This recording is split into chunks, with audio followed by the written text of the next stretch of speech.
Alright, so what's up, guys? We have installed a 16 tooth front sprocket. I didn't video that process, and it's a good thing that I did not, because there was a lot of internal swearing and disappointment, and then more swearing. But I finally got it installed. The issue I ran into, I had an impact, and I've got a small air compressor that only does like 120 psi, and that combo of impact and 120 psi was not enough to get the nut off the counter shaft. So I had to put a breaker bar on it. It was a pain. I had to find a bolt to fit through the rear rotor, because no matter how much weight my wife put on the rear brake pedal, I was spinning the rear tire. That's how much force it took. I had like a 3-foot long breaker bar, and I was picking up on the bike on the center stand. She was sitting on the bike holding the brake down, and I almost knocked the bike off of the center stand because I was picking up on it. The reason I was picking up on it instead of pushing down on it is when the tire would slip in the rotor, then I'd be out of room to keep pushing, so I just started picking up on it. Less than ideal. Anyway, I digress. I got the change made. I got a 16 tooth front sprocket. The sprocket was a Sunstar brand, and it's not listed to fit a W800, but I promise you it fits. It's the exact same sprocket. The only difference is it doesn't have this rubber guide around it that's just there, I guess, to reduce chain noise or something, but it's unnecessary. I've never actually seen another countershaft sprocket with that rubber piece on it. I'm sure there are other bikes that have it, but I've never seen one. So anyway, the end result was exactly like I had hoped it would be beforehand. Hopefully I can show you. I may have to pass this guy, but beforehand, the stock gearing on this bike, 15 tooth countershaft sprocket, you would do 4,000 RPM dead nuts, and you'd be doing dead nuts 70 on the speedo.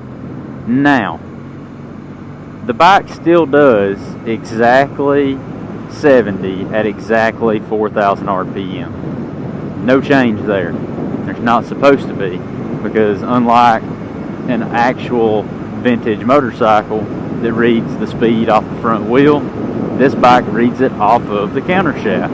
So the counter shaft's still spinning the same RPMs that regardless what sprocket's on it. So 4,000 engine RPMs in 5th gear is still going to be the same RPMs on the counter shaft sprocket. It's going to do the math, and it's going to spit out a speed on the speedo that is the same.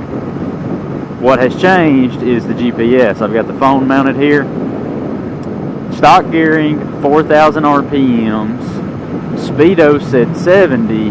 GPS said 65 to 66. It bounced back and forth. I guess this dude, I thought he was going to make a right turn. Yeah, that's not how you signal a right turn, dude. Like, at all. Anyway.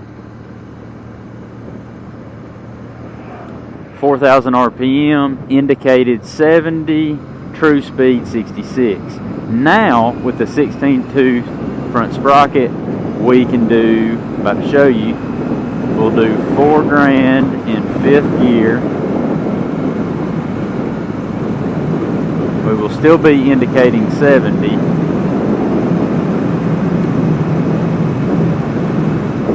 Sneak up on it here.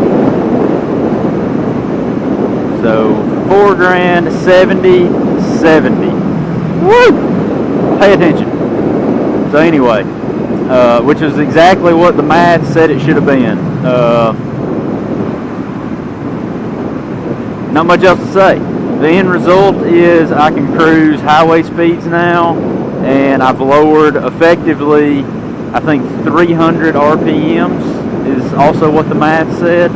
I rounded some numbers, and I was just crunching these real quick at work. So, not exact, but more or less, it's like, I think it was actually would have been, if I wouldn't have rounded the numbers so drastically, like 270 270 RPMs less in 5th gear. So call it 300 RPMs less in 5th gear. So now at 70 miles an hour, there's a little bit less buzzing in the bars. And that's at a true 70. Because you have to remember, the other Sprocket, I wasn't actually going 70. I was going 66. It just said 70. So if I'd have ran it up to 75, that's how much vibration I would have at 70, a true 70. Now it says 70 and 4,000. I'm really going 70. So at any given speed, you did lower the RPM in the final drive gear by about 300. It's definitely worth it, in my opinion, if you don't live in an urban area, a city, or something like that.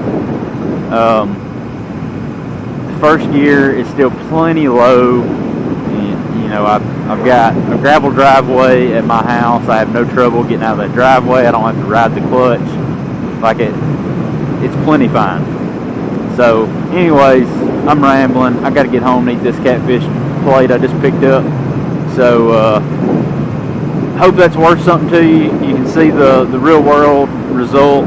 4,000 RPM, 70 indicated, and 70 on the GPS.